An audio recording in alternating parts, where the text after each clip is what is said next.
Alright, I'm back. I think I'm going to call that 3-pound tractor that I was rebuilding done.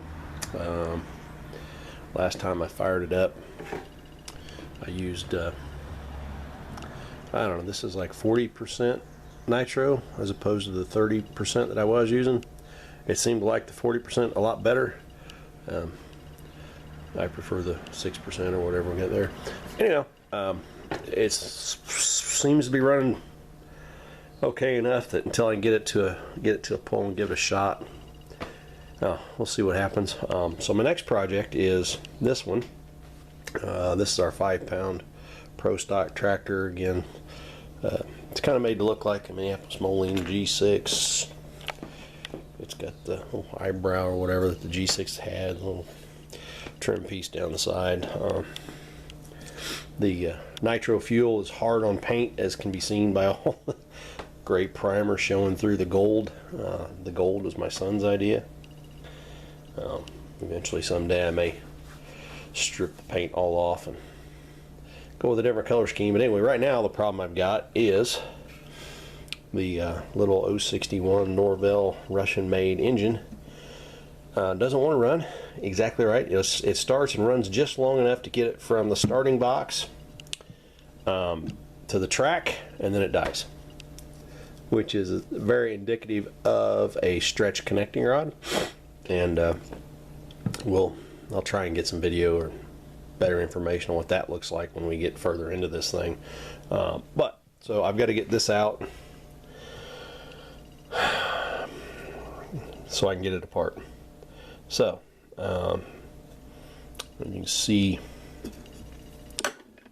ouch, down in here there's kind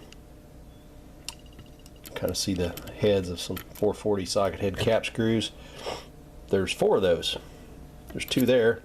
The other 2 are underneath there. So to get this out, obviously disconnect fuel lines, get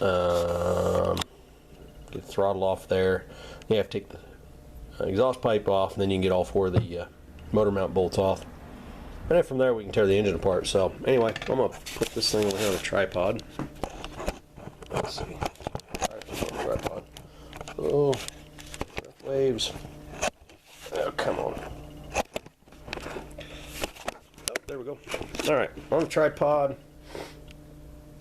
Kind of see what's going on there, I guess. So anyway, I'm going to get started on this.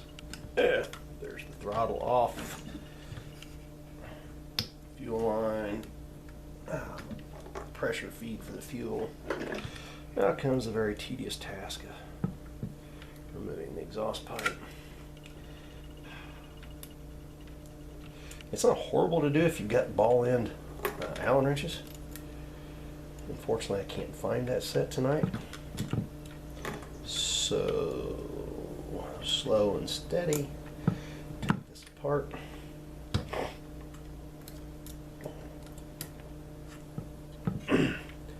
So as I'm slowly, tediously taking this off, a little bit of background on the initial micro mini tractor pullers. They started in like 1978, I think, and back then when they first got started, they were actually using Ertl 1/16 scale die cast tractors, and of course this is all secondhand because I would have been 6 years old at the time. For all you guys that were pulling back then, I apologize for being such a young pup. Anyhow, I think there were a couple companies that were making gearbox kits to use the .049 Cox model airplane engines, which back then those were really plentiful and really popular in the model airplane world. Anyway, you had to cut the back end out of the tractor and basically just cut it out and bolt this kit to the bottom of what would have been the rear end of the toy, and they were even using the old Ertl hard plastic tires, shaving them down, making slicks out of them. 400 to 1 gear reduction is really, really slow. In fact, when they first started, they would use a pencil to guide them because they just went so slow. And they just take a pencil and push on the side of the hood, and that's how they steered them. Now, I forget, this one's somewhere around 200 to 1. And I know that in some of the 3-pound tractors, there's guys who are running 100 to 1 or less, or faster. So we use the plastic. Good Lord, I must have Loctite on this last time put together. Anyway, we use a plexiglass, kind of a 3-sided box deal to capture the front end to steer them now. And even that's not enough to control them at times. It's really easy to misjudge how much hitch you need. And adjusting the height of the hitch is really kind of how we adjust the balance of them when they pull. And they can get, there's no wheelie bars on the back, so really there's nothing to keep them from jumping straight up in the air and going all kinds of crazy. And I can tell you from experience, let's see, I don't remember where the scar is at. I got a scar on one of these fingers. Oh, right there it is. I don't know if you can see it. I got a scar right there. One of them was going off the track, and I grabbed it and got right down into a gear. And if you get your finger deep enough into the gears, it will shut the engine off. And it will also, your finger will also bleed for the rest of the afternoon. Ask me how I know. Anyway, yeah, just kind of some background. All right, engine's just about out.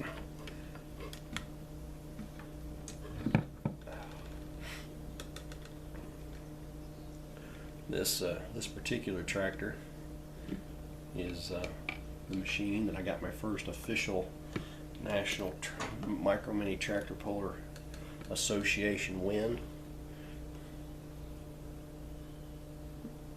That sticker right there, I think, if you could see that.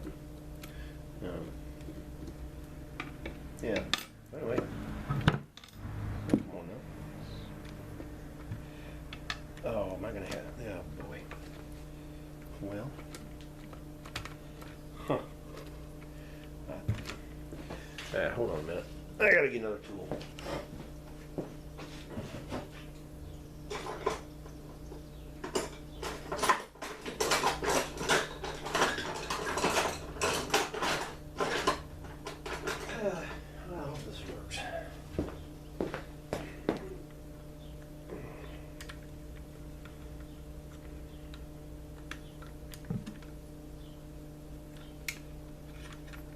Nope, I'm not taking gear all the way off, aren't I?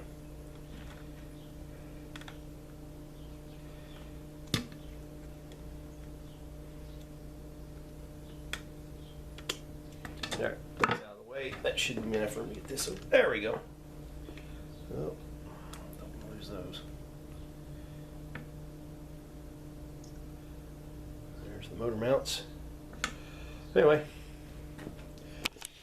turn it over for him. There it is.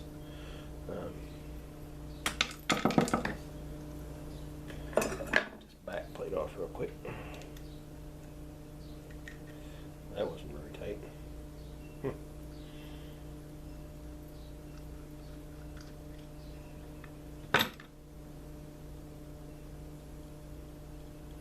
Oh yeah. I don't know if you'll be able to see this or not. Try and get this in frame here. Yeah, I'm probably not going to be able to get it. Let's see here. I don't know if you can see the crank moves. The crank pin moves a lot more than the rod does. It's moving inside the small end of the rod. So there's, let me see here. So we got the little connecting rod in here, and then the crank pin comes through the rod, and that little dog bone end of the connecting rod gets stretched out. Typically gets stretched out when during a fuel lock or liquid lock event. So, and this one has been through a few of those. Oh yeah. Yeah, I would say it's definitely got a stretched rod. So, finish taking this bad boy apart, or try to get the head off of there. Oh my. I got serious about putting that head on.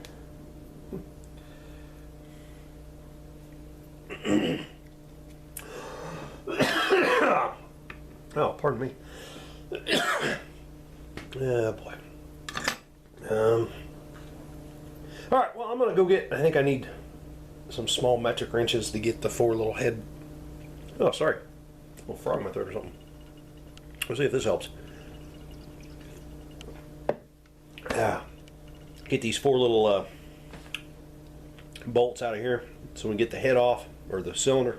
Once we get the cylinder off, then we can wiggle the that gets the piston free, and then that gives us enough room then to pull the piston and connecting rod out. And then I'll see, I think I've got a brand new connecting rod, I hope, to put on there. So anyway, that's enough for now. I'll be back. Okay.